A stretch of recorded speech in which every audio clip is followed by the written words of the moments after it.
Il est 9h32. Tiens, la double nationalité. Je vais vous lire ce que dit René, qui est un auditeur fidèle qui est dans les Landes.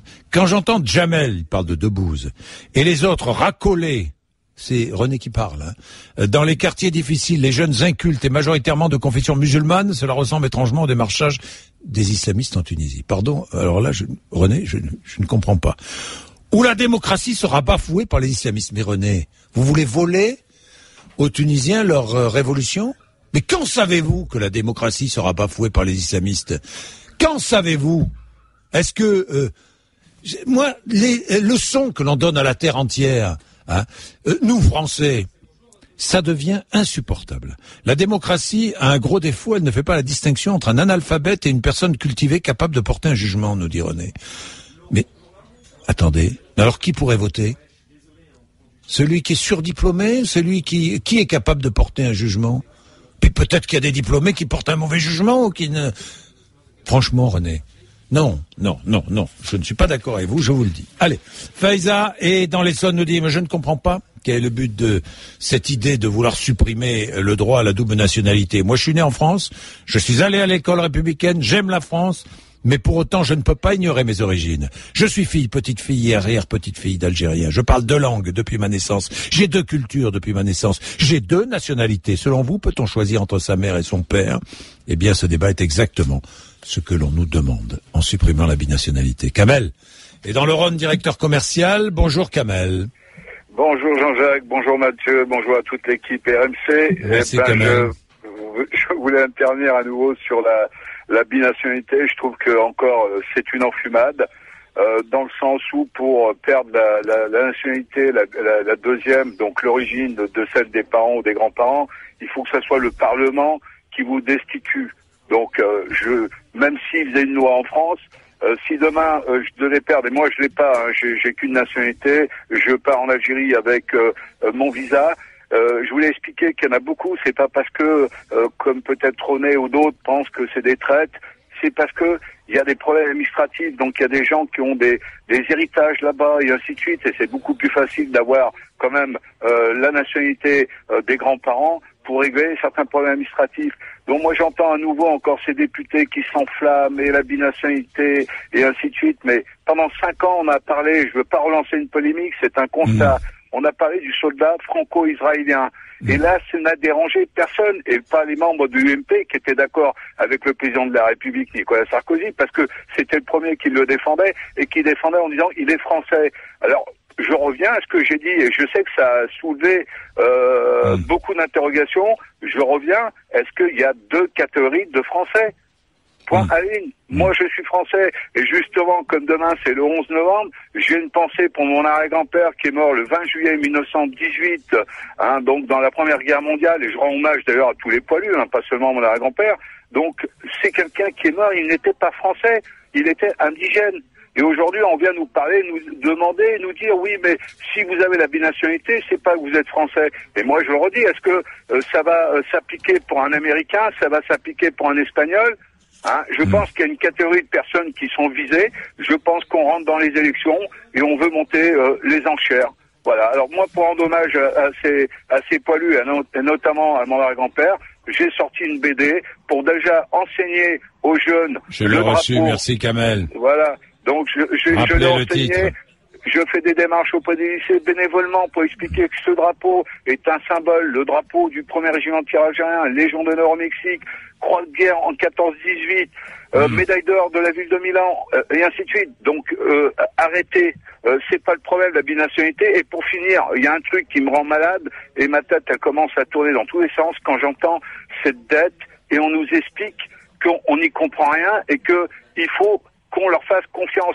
Moi, je rappelle une chose. Mon père il m'a dit, quand tu gagnes 5 francs, tu en dépenses 4,50 et tu mets 50 centimes de côté pour les mauvais jours.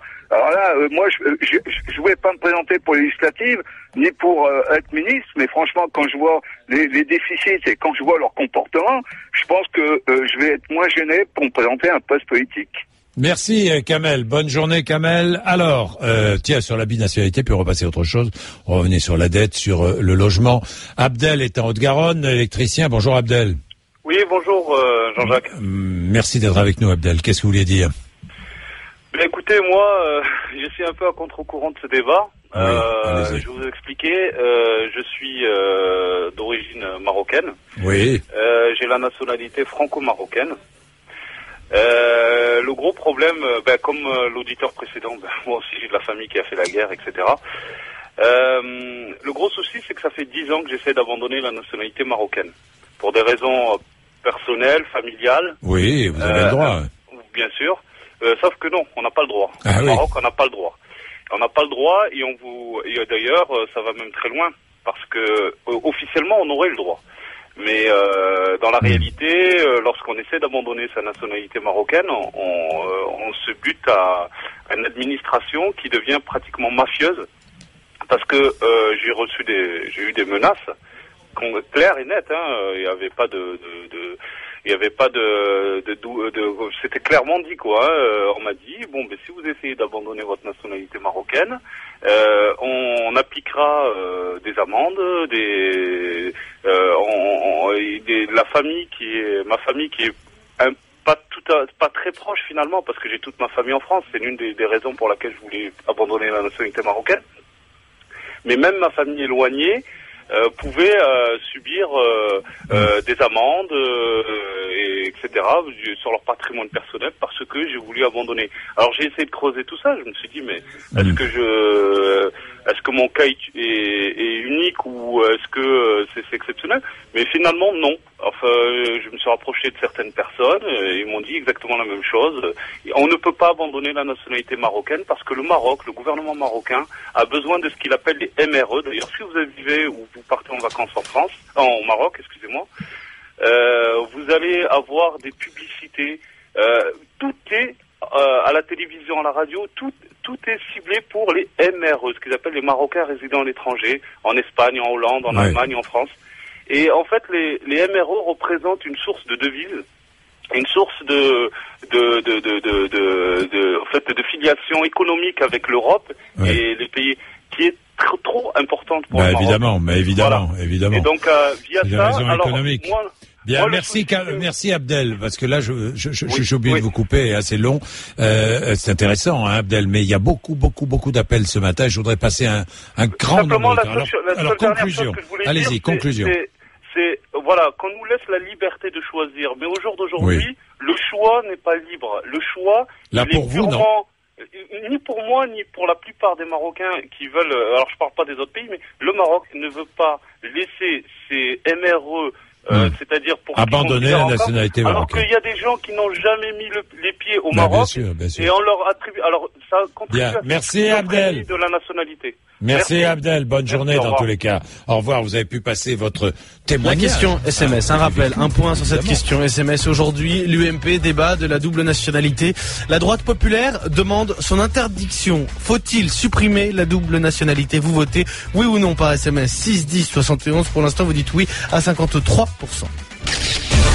Il nous reste 10 minutes pour voter. Anne-Laure est en Ille-et-Vilaine, elle a voté oui. Ce qui me gêne, c'est qu'on dirait qu'on ne peut pas avoir un avis tranché sur cette question sans passer pour un raciste. C'est quand même dingue de ne pas pouvoir se sentir français et juste français et de ne pas se sentir d'ailleurs. Et surtout, c'est dingue de ne pas pouvoir le dire. On n'additionne pas les nationalités. On est 100% français ou 100% d'ailleurs. Si vous me répondez que vous n'êtes que 50% de l'un, 50% de l'autre, je vous réponds que je ne vous donne que 50% du droit de vote. Je ne vous donne que 50% des droits que vous confère la nationalité. Vous le voyez bien que ça ne marche pas votre affaire. Non à la double nationalité, nous écrit Anne-Laure. On va terminer avec le message d'Alain qui est dans le Val-de-Marne qui nous dit: mon fils, il est né en France, il a 13 ans, mais il se sent ivoirien. J'ai une amie française blanche qui se considère, elle, ivoirienne aussi. Je me suis moi-même ivoirien, mais demain, si j'obtiens la nationalité française, je me sentirai toujours ivoirien. Le papier n'est rien qu'un papier, vous n'aurez pas accès à mon cœur, nous dit Alain. Vous continuez à voter à cette question SMS. La droite populaire demande son interdiction. Faut-il supprimer la double nationalité? Jean, je termine. Oui ou non, pas chef d'entreprise en Gironde. Bonjour Jean. Bonjour Jean-Jacques. Alors, vous dites la binationalité, on a très peu de temps, Jean. Vous dites les gens ne savent plus ce que c'est et que d'être français. Moi, je suis vénézuélien d'origine. Et qu'est-ce que vous ajoutez? J'ajoute simplement, Jean-Jacques, que je suis arrivé en France à l'âge de 17 ans. J'ai servi la France sous les couleurs de la Légion étrangère. Grâce à ça, je suis devenu français. Ensuite, je me suis marié. J'ai eu des enfants. Les enfants sont français, Jean-Jacques. Et j'adore ce pays. aussi des racines. J'ai aussi des racines. Et ces racines, j'en ai besoin pour vivre. C'est pas pour autant que je n'aime pas la France. J'adore ce pays. J'ai versé du sang pour elle. Tous ces gens qui veulent nous refuser nos racines et l'amour qu'on a pour ce pays, qu'ont-ils fait pour ce pays? Ils ont oublié Rousseau, ils ont oublié Mirabeau, ils ont oublié les principes de la Révolution française, ils ont oublié notre histoire. Bien, merci Jean, je comprends votre émotion. Vous comprenez pourquoi il ne faut pas remettre, à mon sens, la binationalité. C'est indispensable à l'équilibre de beaucoup, cette binationalité. Et quand on a des racines, on ne va pas comme ça les gommer, tout ça pour des histoires de nationalisme. Alors là, je sais que je vais pas me faire que des amis, mais tant pis. Allez, merci, on clôt le débat avec vous, Mathieu Bellard. Fin de la question SMS qui était tout simplement, faut-il supprimer la double nationalité? Réponse finale, oui à 55%. Ça a été très serré toute la matinée. Alors nous serons ensemble.